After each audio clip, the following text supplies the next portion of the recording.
She's young, she's vivacious, and she's one of the most popular faces on social media. Yes, we are here with Sara Tendulkar. Hi, Sara. hello, hi Sana. How are you enjoying all the recognition, the popularity, and especially the pap attention that you get, Sara? How does that feel?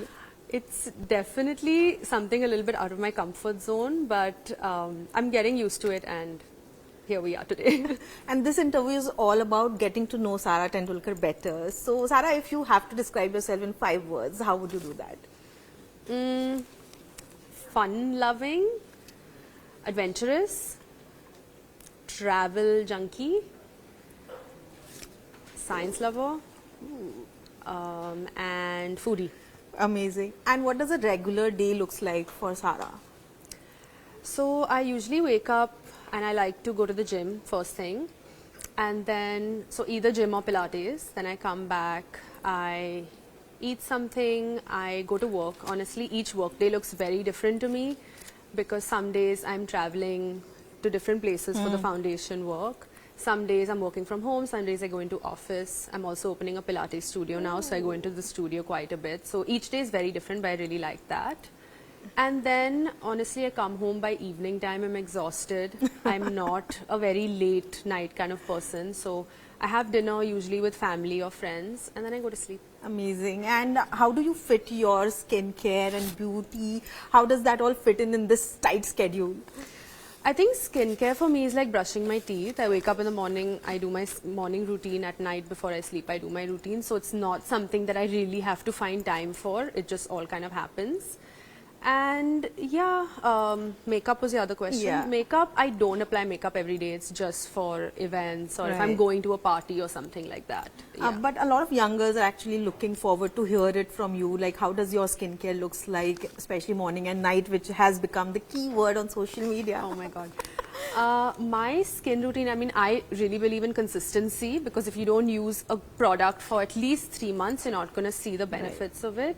So my routine, I like to keep something that I can use very sustainably for the long run. So my morning routine is pretty simple. Sunscreen, either a toner or a serum, and face wash first. Face wash first, then a toner or a serum, then sunscreen and lip balm, I never forget. Evening time, face wash, toner or serum again, moisturizer for sure, lip balm I don't forget. And I try to use like an acid or some kind of active maybe twice a week, not too much. It depends on how my skin feels. Amazing, amazing. And also tell me, between desi nuskas and luxury products, like what is Sara's go-to hack? Honestly, I don't think there's like one particular answer for this because things may be very luxurious and expensive and they may not work for you, or if things may be made at home and very organic and desi and still may not work for you. So I feel like each person's skin is so different. You have to kind of find the right balance, what works for you and what doesn't. Yeah. Amazing. Also, Sara, tell me, especially when you're young, your idea of beauty is very different. So tell me, how has that evolved over the years, and what do you think about how is beauty defined for you? Great question. For me, I think when I was growing up, maybe all of us here had very specific definitions of beauty. It's like what you've seen in the media growing up. But also that's changed now. I mean, everything is more inclusive. You see different types of skin tones, different body types, skin types. So I think that has really helped me shape my idea of beauty. But I also really do believe that beauty is not just skin deep. You really have to be happy and healthy from within for it to reflect outside. So yeah, I think that's really how my idea of beauty has changed over the years. And is there a wellness tip that you want to give out to young girls? A wellness Or tip? a fitness wellness tip? I would say honestly balance. Maybe it's because I'm a Libra I'm saying that, but balance is really key. You have to have fun also in life. Everything can't be so regimented that you wake up at 6, you go to the gym, you eat healthy. You have to be able to eat things that you love, junk food once in a while. It's okay to skip a workout. So I think balance honestly is just the most important. And because you told us you love traveling, tell me what has been your dream destination? Like, which is your dream destination? Australia.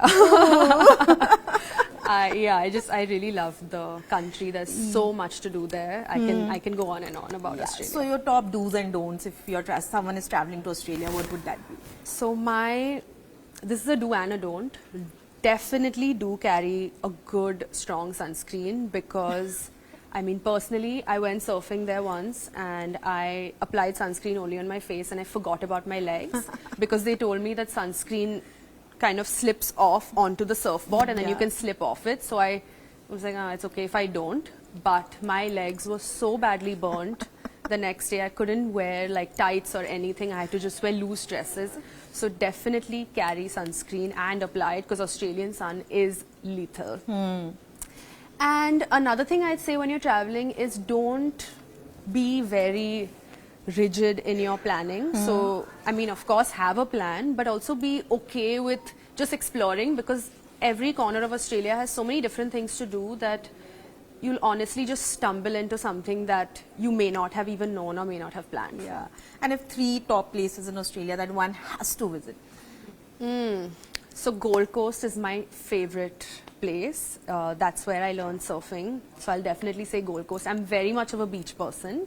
Lizard Island also I went to. If you're scared of lizards, don't go there. But I went there. The lizards were massive, but the food was amazing. The place was stunning. And of course, if you have to pick a city, I'd say Melbourne.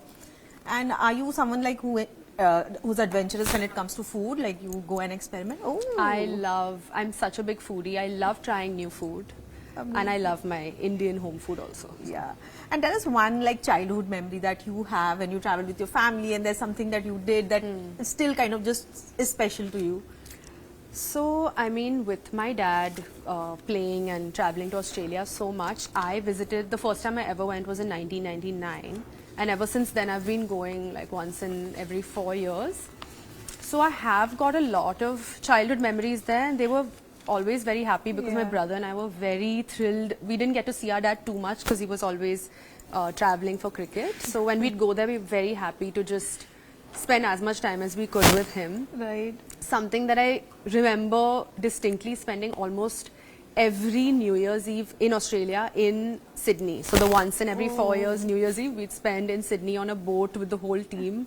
So that's something that I will never forget. And also going to the MCG.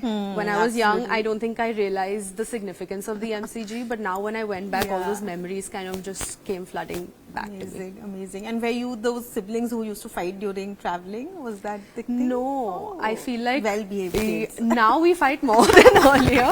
Back in the day, I mean, he's younger, so I was always very possessive and protective of him. And I think I just took care of him. Now he takes care of me. Sweet. We also have some fashion questions, Sara. So tell me, what would you wear for a brunch date? I think like a summer dress, nice summer dress. Okay. Girls' night out? A little black dress. Okay. Red carpet event? A long gown. And a professional meeting? Trousers and a white t-shirt. Pretty classic. Okay. And if we sneak into Sara Tendulkar's wardrobe, what are the 3 pieces we'll definitely find there? Definitely a summer dress. I'm very much of a dress person over jeans, pajamas and workout gear. Okay. One fashion advice you want to give to youngers who look up to you? Be comfortable. Don't fall for trends. Just wear what makes you happy and what makes you feel confident and beautiful. Amazing. And you also steal clothes from your family, from your mother's wardrobe. Has that happened? Not so much. I think my mother and my style is very different. So unless it comes to jewelry, I definitely steal that from her. But clothes, not so much, no. Yeah, and from your dad and brothers, is that t-shirts? Not really, no. Such a well-behaved girl you are. And we also have some questions on cricket. So it's clean bowl. We want to clean bowl you on that. Tell me, what's your vivid memory of seeing your father play cricket? If I have to like pick one memory, it would be his retirement match. So that one, I mean, I was old enough to really understand what that meant. But yeah, when I was younger, I don't think I really, I mean, I went for the game, so I do have memories, but I never really grasped it as much as I did when he was retiring. Right. And with your father and of course brother playing cricket, you never wanted to pick up the bat? Never, never. It's been my brother's forte. Played like gully cricket, but never proper. Yeah. Never. Piece of advice that your father gave you when you were entering the spotlight, when he knew that you are getting into this world. He always told me that when you have freedom and independence, you should always be very responsible. So that's something that I try to follow. Yeah. When I left for college in the UK, he had told me that. So I think Right. I still